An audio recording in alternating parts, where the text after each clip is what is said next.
The weather is great, and it's finally sports car season around these parts. And I couldn't have landed a better car with which to kick things off than this all-new second-generation BMW M2 with a 6-speed manual and an appetite for asphalt.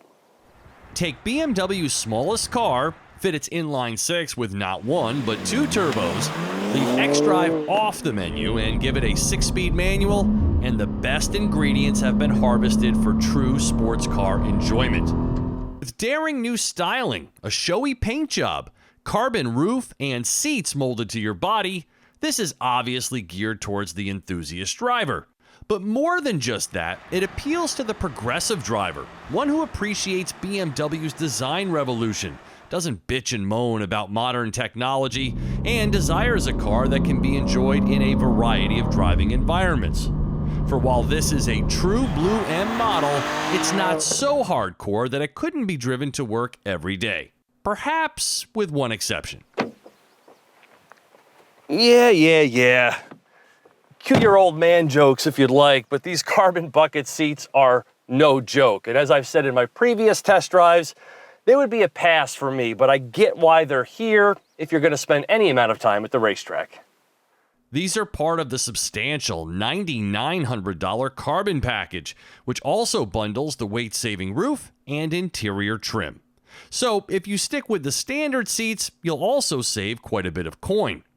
Compared with the previous M2, this car rides atop a longer wheelbase, translating to more legroom all around, though the rear seats are obviously challenged in this regard. It's over 2 inches longer overall and has a wider track that now matches that of the M4. Combined with this model-exclusive Zandvoort blue paint and optional upgrades such as the 50 years emblems, red brake calipers, and shadow line package, this is a tremendous looking spec. And while its styling is subjective, I'm on record as saying that I love it. While Mercedes is mired in a soft, somewhat frumpy design stage, BMW is unapologetically letting it all hang out, and I'm down with it. So let's drive, because the M2 doesn't just have the look, it's got the moves. More power, greater agility, and so darn fun to drive, the M2's twin-turbo revs high and delivers its 453 horsepower and 406 pound-feet of torque in a linear manner that's one with the driver. 0 to 60 takes a mere 4.1 seconds with the 6-speed, a clutch and shifter combo that rewards gear changes with short action and fluid controls. Now, you can get the M2 with an automatic transmission, but for me, it would definitely be this 6-speed, which is a true joy to drive and very easy to shift in all driving situations, and particularly fun out here, of course, on the back roads. And this is where you will also learn to appreciate these really firm carbon bucket seats with their adjustable side bolsters to firmly hold you in place. But even though this is an M car, it is not overly hardcore. It's smoother and quieter in here than you would ever imagine, and yet it grips the road with utter ferocity. Now, for me personally, I wouldn't mind even a little more sound from the exhaust, and if you do hit a rough patch of road, you are going to feel every single inch of it. But all told, the M2 has all of those attributes of a true go-get-'em sports car. That downshift rev matching you hear can be switched off if you prefer. Otherwise, the aforementioned grip is afforded by staggered with Michelin Pilot Sport 4S tires, the adaptive suspension, and limited slip differential that grinds the rubber into the pavement in a fully confidence-inspiring way.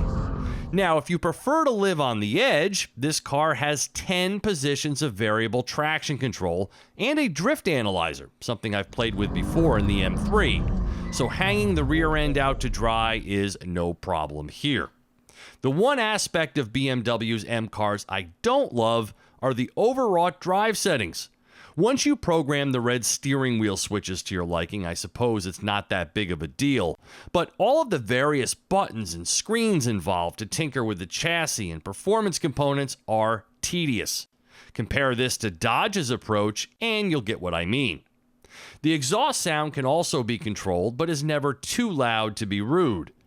Gas mileage with the stick shift is actually better than that with the no-cost automatic, albeit slightly, 16 mpg city 24 highway using premium. From the speed-sensitive steering to the shutdown binders, the M2's drive is absolutely sublime. It weighs just over 3,800 pounds. From a cabin standpoint, the highlight upgrade is the new curved display with iDrive 8, the same one permeating the brand's lineup these days. Now, as I've said before, it's not the most intuitive setup, but it's fairly easy to learn, and once you get the hang of it, it's packed with features. And it looks great in here, with splashy graphics and vibrant ambient lighting.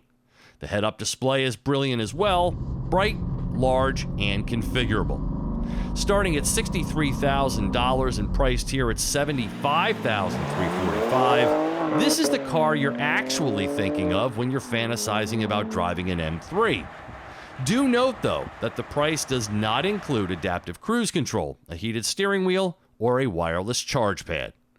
Assembled in Mexico, the M2 is the ultimate driving machine. For TestDriveNow.com, I'm Steve Hammis.